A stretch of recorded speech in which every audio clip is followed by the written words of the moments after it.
So I tried doing 3 things within my intervention. I tried getting people to smile, I tried getting people to breathe, and I tried to get people to show gratefulness. So I hope I'll get all of you in this room to do the same thing in the next 6 minutes. And I want to start off by reminding you what Nima did at the start of the lecture, right? We all use phenomenal principles taught by BJ to get Nima to drink an egg. Nima, you should be very, very, very ashamed of yourself for doing that.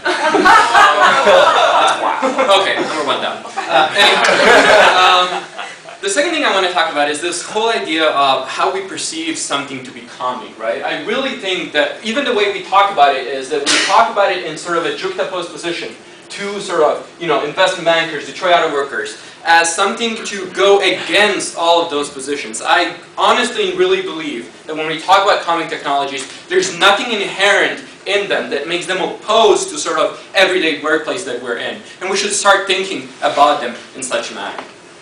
And I think a lot of the stuff we did shows that, right?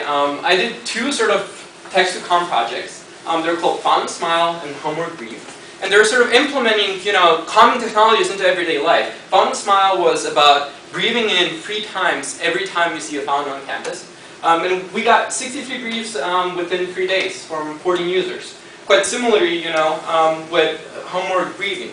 And I really think, we should try to do as many projects like that as possible. But what I really want to talk about here is, what I learned from it. Kind of 4 things. First, it's all about timing. We've heard this, right? The 95-5 rule.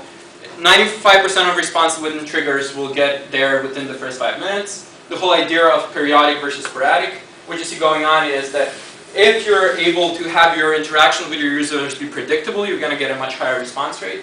The whole idea of being positive versus negative. If your interactions with your users are positively oriented, telling them you're doing well, do better, you'll get a 44% difference in response rate. And similarly about personalization. But you guys know this stuff, so just going through that. I want to practice the second thing I talked about, and that's being grateful. I think all of you guys have a piece of paper and something to write on, and I want you to write about someone you're grateful for. Think about that person, write down their name, and write down why you're grateful to them.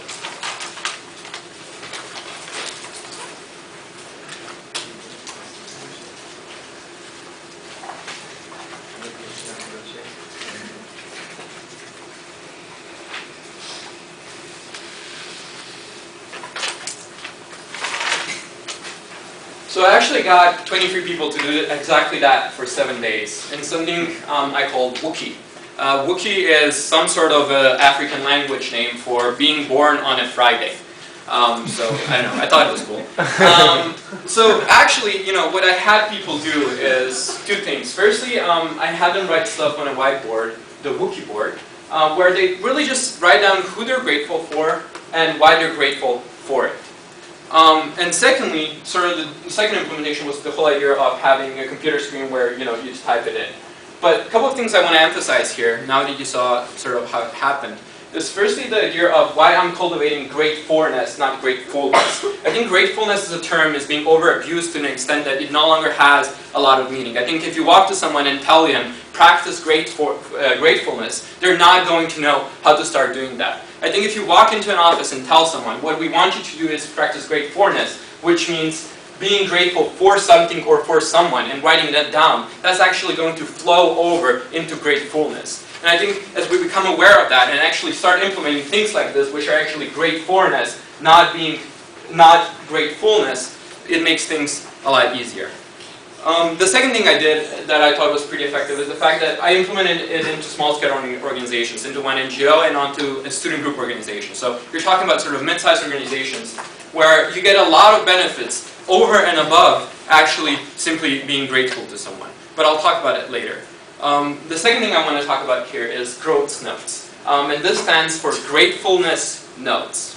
And it's a very similar concept to Post-it, but I just want you to think about having Post-it notes or Grotes notes in offices like, for example, Goldman Sachs. And just having people on the executive level of Goldman Sachs write something down on a Grotes-it note and sticking it on the wall. At least for me, it seems very counterintuitive, but I don't think it should be.